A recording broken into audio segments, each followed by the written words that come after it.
लड़की इतनी बढ़िया रहे, आपको बाप मिलने के लिए आए, बढ़िया से आए, खाए पी के आए। लड़के को रात 2 बजे रात को मार के यहाँ फोन करे, सब लोग ननद भी मारे रहे, मिल को सब लोग मारे। दहेज के बारे में बताइए, लड़की इतनी अच्छी रही, बाप मिलने के लिए सब कुछ लेके गए थे, एक ठेरी बेटी रहे उसको मारना है, तो बताइए। कोई संतान नहीं, बस नहीं, एक ही लड़की रही थी। जिसको लड़की के मानना है, दहेज के बारे में मानना है, आगे भी लड़की के शासन कर रहे हैं। लड़की भी इतनी समझदार रही, पापा के कहेंगे पापा जाओ तो हमारा जीवन यही बीतेगा, तो जीवन कैसे बीतेगा। सास ननद मिल को मारना है, फांसी लगा के मार के वो दे दिए घर में, पापा के फोन करे। निशान पूरे शरीर में थे भैया, पूरा ओंठ कट गए थे, पूरे ओंठ, अभी भी हमारे पास फोटो है भैया, पूरा ओंठ काला पड़ गया था, अंदर से पूरा कट गया था। यहाँ चोट के निशान थे, पूरे काले पड़े थे, हाथ में कई जगह खून जमा हुआ था। हमारी कहती थी पापा जाने दीजिए, हमें इसी घर में रहना है, हम अपने हिसाब से मैनेज करेंगे पापा। लेकिन मुझे विश्वास इतना नहीं था कि सब उसका हत्या कर देंगे भैया। गरीब आदमी न्याय की आशा न करे, न्याय की आशा बिल्कुल न करे, क्योंकि थाना पुलिस जो भी है हर जगह जो है, एक प्रकार से देखा जाए तो पुलिस वाले के यहाँ अगर व्यक्ति पहुंचता है तो वो ये नहीं देखते हैं कि भाई इनको न्याय मिलना चाहिए, वो देखते हैं कि पैसा किधर से कितना आएगा, इस हिसाब से डीलिंग करते हैं। आज का माहौल ऐसा बन गया, जिनके पास पैसा है या बल है वो न्याय लेते हैं, बकिया जो है आदमी न्याय के लिए दर दर भटकता है, उसको कहीं से न्याय नहीं मिल पाता। दहेज तो दहेज जब शादी भइल तब मांगे के चाहेला ना, तो दहेज उनके सपार तो दिहले होता ना दिहले होता ना कैले होता। अब कह दिया ना, 2 साल का दिन निकल गया, आज ही धंधा हो गई। सबसे कष्ट वाली बात यह है कि इनके पास एक ही औलाद। हाँ, एक ही औलाद रे, एक ही रह लिया, एक ही, सिर्फ एक ही है, तब न उनका मनवा वैसे हवा, अगर एक को रहा तब उनके संतोष रहा ना। दोस्तों नमस्कार, अभी मैं आजमगढ़ जिले में हूँ और जहाँ पे हूँ ये शहर कोतवाली के अंतर्गत नरौली मोहल्ला है, और जिसके मैं घर पे हूँ उनका नाम है शंभू दयाल जी। इनकी एक बेटी जिनका नाम रेणु है, वो आज हम लोग बीच में नहीं है। बहुत दुख के साथ कहना पड़ रहा, क्योंकि दहेज के लोभी लोग जो है वो तमाम बहन बेटियां बल की बकरा बन रही हैं, लेकिन वही है कि समाज के जो महिलाएं हैं चाहे पुरुषों में कोई सुधार नहीं आ रहा है।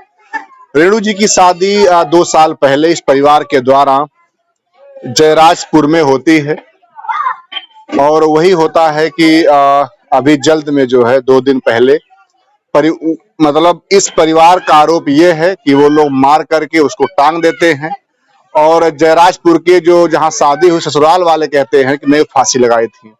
आइए हम रेणु जी के पिताजी हैं, मैं जानने का प्रयास करता हूं कि कहां तक बात क्या सही है, कहां तक क्या गलत है। क्या नाम है भैया?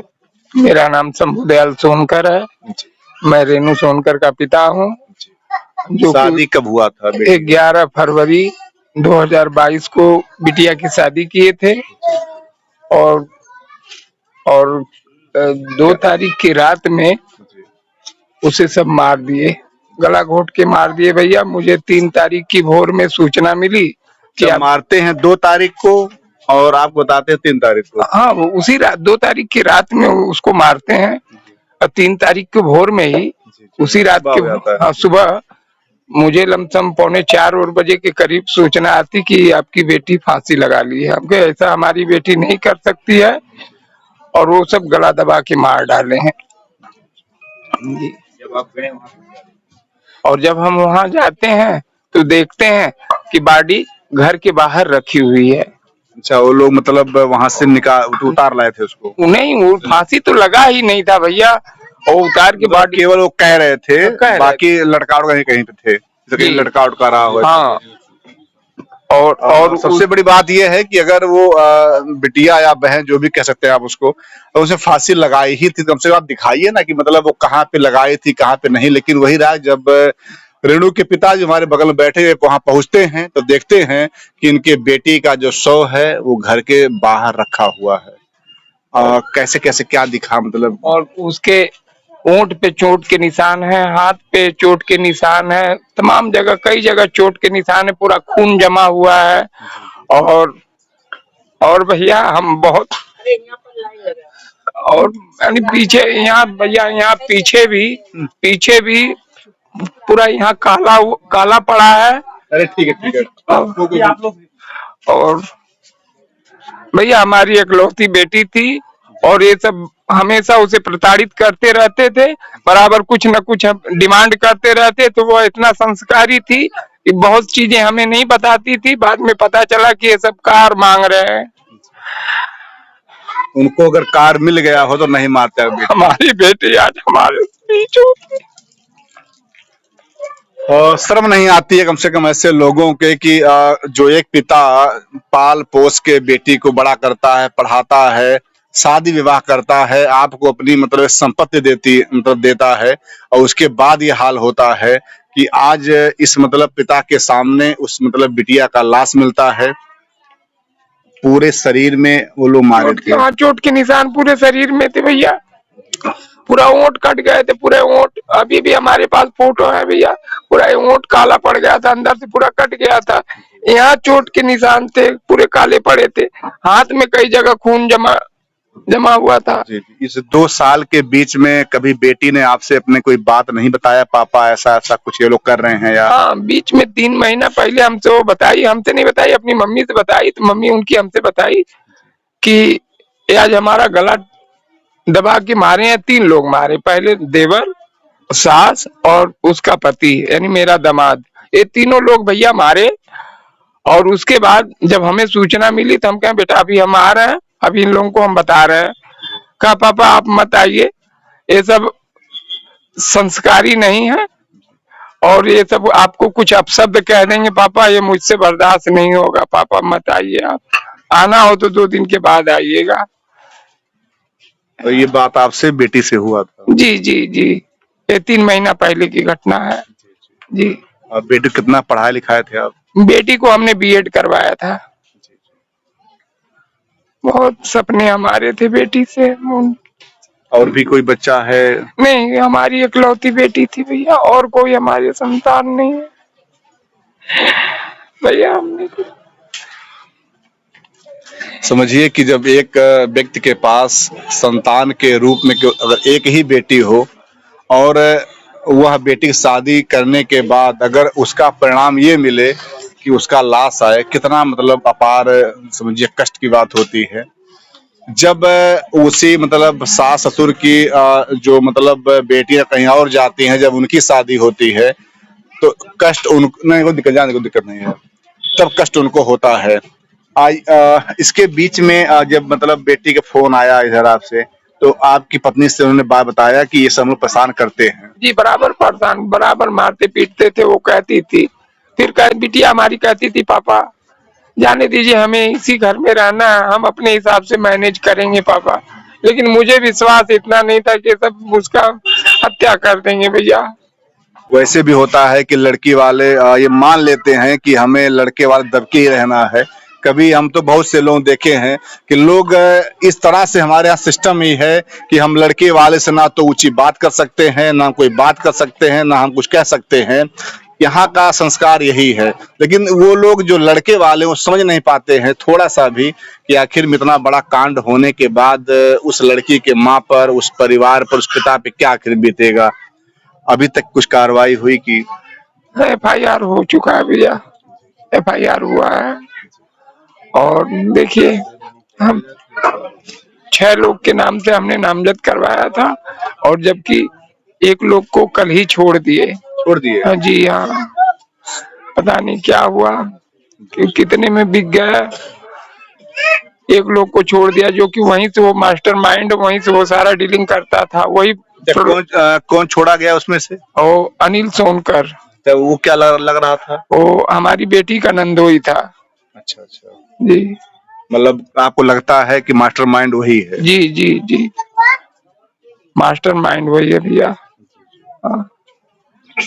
क्या लगता है कि मतलब पुलिस जानबूझ छोड़ दी उसको? जी हाँ, पुलिस वाले जानबूझ के उनको छोड़े, जबकि हमने 6 लोगों का नाम दिया है, तो 5 लोग को ही रिमांड पे भेजे हैं, 1 लोग को छोड़ दिए हैं, अनिल सोनकर को छोड़ दिए हैं। मतलब वही रहा कि ये लोग, कुछ लगता है कि कुछ पैसा लेकर के ऐसा कुछ? जी, अब उसमें क्या है प्रकरण मुझे नहीं पता, लेकिन कुछ न कुछ तो है भैया। आखिर उसे छोड़े क्यों नहीं? 24 घंटे भी नहीं हुए, उसे छोड़ क्यों दिए? कम से कम जांच होता उसके बाद। जांच होते उसके बाद छोड़ते। इस चीज का मुझे भैया बहुत दुख है कि उसे क्यों छोड़ दिए। क्या मांग है आपकी? हमें न्याय की मांग है भैया, हमें न्याय चाहिए और ऐसे लोगों को सजा मिलनी चाहिए। क्योंकि ऐसे ही अगर समाज में होता रहेगा, ऐसे लोगों का मन भी बढ़ेगा। अगर सही से अगर न्याय नहीं हो पाएगा तो ऐसे पता नहीं कितनी बहन बेटियां हमारे समाज के बल के बकरा बनेंगी। हम चाहते हैं भैया कि और किसी बेटी के साथ ऐसा ना हो, इसलिए इनको सजा मिलनी चाहिए। उनकी माता जी भी है? नहीं है माता जी अच्छा, आप उनके अंकल जी? जी। तो कहाँ थे उसमें आप लोग जब सूचना मिली? 3 साढ़े 3 बजे करीब भैया को जब फोन आया था तो हम लोग यहाँ से गए, अंधेरा ही था तो देखें कि दरवाजे के बाहर निकाल के चारपाई पे हमारी बच्ची को लिटाए हुए थे। मतलब आप लोग जैसे पहुंचे हैं पहले लिटा दिए थे? जी जी जी। तो आप लोगों ने कहा नहीं कि आखिर में कम से कम हम लोग जब आ ही रहे थे दिखाते कि हाँ कहाँ फांसी लगा था कहाँ नहीं लगा था? जी हम लोग कहें तो बोले कि नहीं, कोई साक्ष्य नहीं थे, कोई साक्ष्य नहीं था भैया। इतना मतलब भारी जो है इन लोगों ने क्षति पहुंचाया है आपको। जी। इतने दिन से बिटिया कावी रही थी तो आप लोग कभी नहीं मतलब कि इसे FIR कुछ किया हो? पुलिस में भाई लोग परेशान कर रहे हैं। सर नहीं किए, बच्ची कहती थी कि पापा जाने दीजिए, चाचा जाने दीजिए, हम मैनेज कर लेंगे, हमको तो यहीं पे जीवन यापन करना है। और कभी सहन करती रही बिटिया जी। और कभी मतलब आपसे उस तरह बताई भी नहीं? जी नहीं। और कुछ लोग हाँ। और शुरू से ही ये लोग 4 चक्का के लिए हमेशा उसको सताते थे, इसलिए कि अकेली बच्ची थी, उन लोगों के मन में था कि बहुत धनी है, हमेशा प्रताड़ित करते थे, लेकिन वो सहन करती गई। एक तो एक भी संतान उनके पास नहीं है, एक ही लड़की थी। अगर कोई पिता कहीं शादी करता है तो सोच यही करता है कि हमारी बिटिया खुश रहे, लेकिन उन लोगों ने ऐसा नहीं होने दिया। नहीं सर, नहीं होने दिया। ऐसे जो दहेज के लोभी है, क्या कहिएगा इन लोगों को कड़ी से कड़ी सजा मिलनी चाहिए। आइए और भी कुछ समाज के प्रयास, कुछ आप लोगों का संगठन है क्या सर? रणजीत सिंह, और हमारा नाम रणजीत सिंह है और हमारे जिले में एक संगठन चलता है समाज के शोषित पीड़ित वंचित के लिए, प्रयास सामाजिक संगठन, मैं उसी का अध्यक्ष हूँ। और ये हमारे मित्र हैं, ये भी हमारे संगठन से जुड़े हुए थे। जुड़े हुए थे तो क्या कहिएगा ऐसे मैटर पर? मैटर देखिए, अब आज के युग में गरीब आप भी कहेंगे पिता ही होंगे, पिता का दर्द होता है आप मतलब फील कर सकते हैं। आज के युग में देखिए, न्याय, गरीब आदमी न्याय की आशा न करे, न्याय की आशा बिल्कुल न करे, क्योंकि थाना पुलिस जो भी है हर जगह जो है, एक प्रकार से देखा जाए तो पुलिस वाले के यहाँ अगर व्यक्ति पहुंचता है तो वो ये नहीं देखते हैं कि भाई इनको न्याय मिलना चाहिए, वो देखते हैं कि पैसा किधर से कितना आएगा, इस हिसाब से डीलिंग करते हैं। आज का माहौल ऐसा बन गया, जिनके पास पैसा है या बल है वो न्याय लेते हैं, बकिया जो है आदमी न्याय के लिए दर दर भटकता है, उसको कहीं से न्याय नहीं मिल पाता है। तो कहने के लिए है कि न्याय फ्री है। जी, कहने के लिए है, क्योंकि ये सब चीजें इस तरीके से हो रही हैं, एक माहौल ऐसा कायम हुआ है कि अभी पुलिस के पास लोग जाएं तो आधे तो सीधे मुंह बात नहीं करते, लोग डरते हैं उनसे। और वहां पर अगर व्यक्ति न्याय के लिए पहुंचता है तो वो देखते हैं कि दोनों पार्टियों में कहां से कैसे क्या आता है, उसकी तरकीब वो निकालना शुरू करते हैं। और जो आम आदमी होता है, गरीब आदमी होता है, वो न्याय के लिए दर दर भटकता है और अंततः जो है पैसे वाले, जो धन बल वाले हैं, उनको जो है न्याय मिल जाता है, वो अपने पक्ष में मामला कर लेते हैं। कहीं न कहीं दहेज एक सामाजिक बुराई ही है, तो आखिर में क्यों ऐसा होता है? क्योंकि हर घर पे बहन बेटियां हैं, लेकिन लोग क्यों नहीं सोच पाते इस चीज को? एक पिता का दर्द, एक माँ का दर्द, एक परिवार का दर्द, आखिर जब उनकी बेटी किसी और के यहाँ जाती है, कुछ अगर उसको हो जाता है तो बड़ा कष्ट उनको लगता है, लेकिन जब किसी की बेटी उनके यहाँ आती है तो उस तरह व्यवहार करते हैं लोग।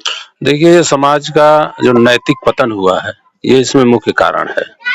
नैतिक पतन हो गया है, हर व्यक्ति जो है स्वार्थ में अंधा हो गया है, हर व्यक्ति जो है फायदा चाहता है और नैतिकता उसके अंदर से खत्म हो गई है। ये मुख्य कारण है किसी भी क्षेत्र में जो इन्होंने अपने बेटी को दिया था, इतना बड़ा धन तो वैसे इन्होंने दिया था, लेकिन ऐसे लोग कार के लिए एक बेटी को मार डाले, क्या कहिएगा?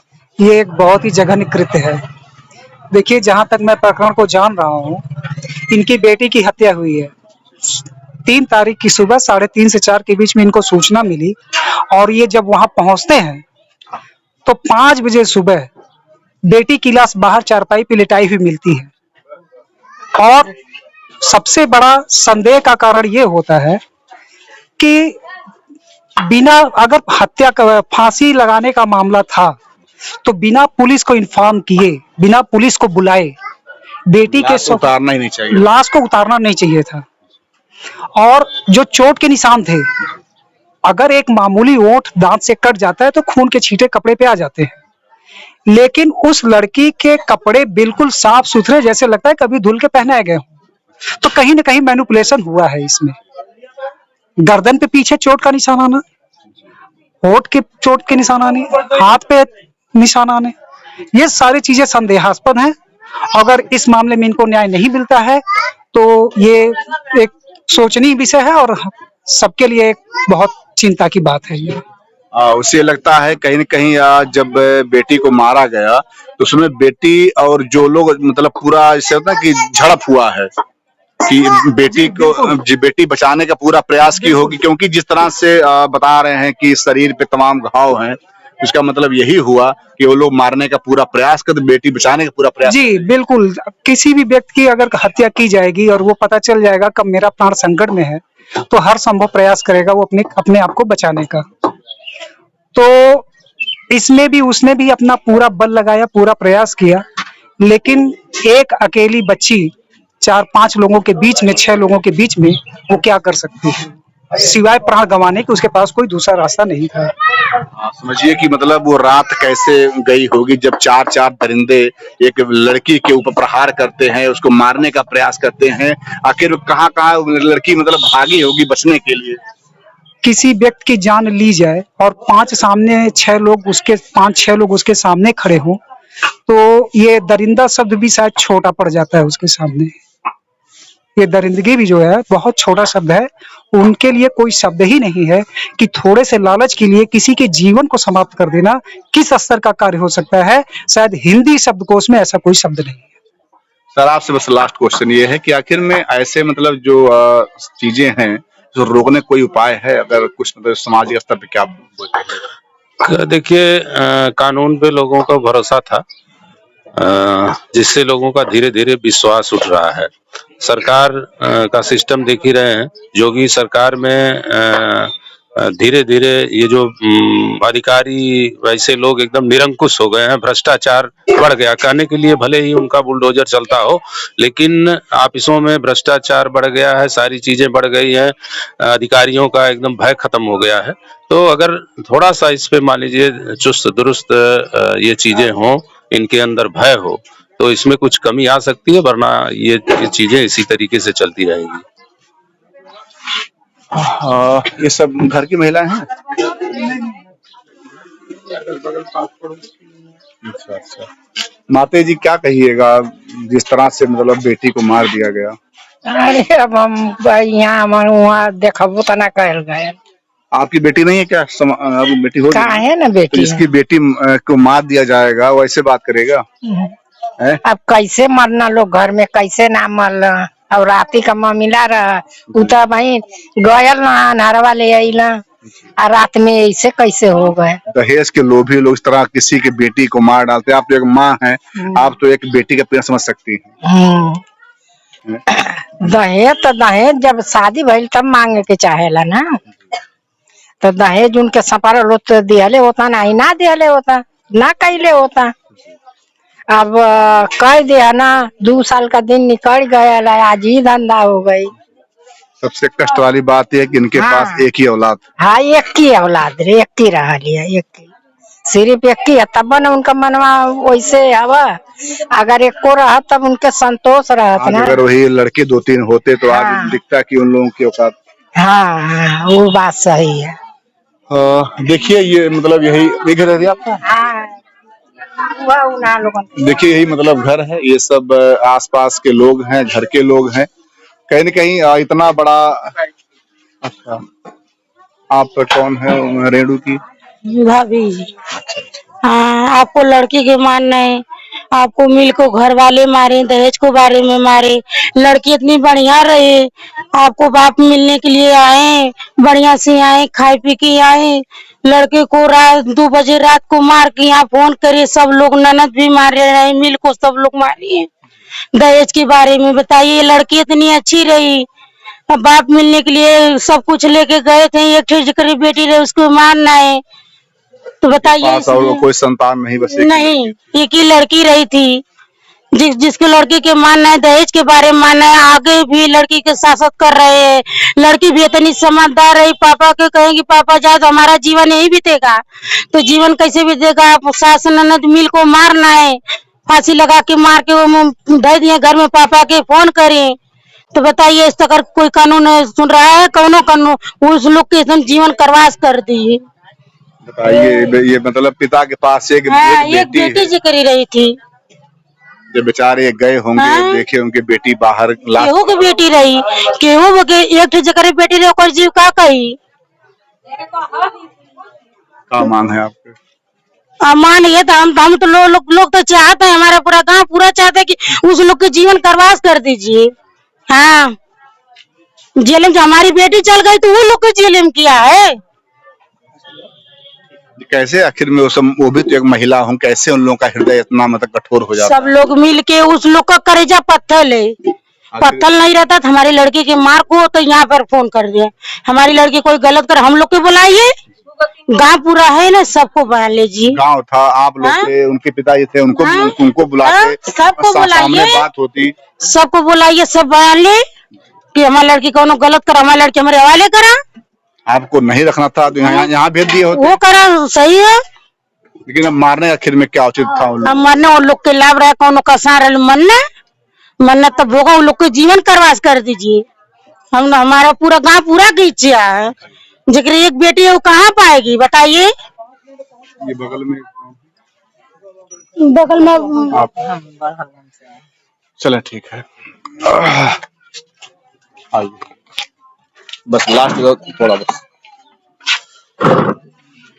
यही रहा कि अभी हमने सबका बाइट लिया और बाइट में निष्कर्ष यही आ रहा है कि उस बेटी को मारा गया है और पुलिस महकमा से और जो प्रशासन में है उनसे यही मांग है कि ऐसी कार्यवाही की जाए, क्योंकि झूठे दावे करने कुछ होने वाला नहीं है।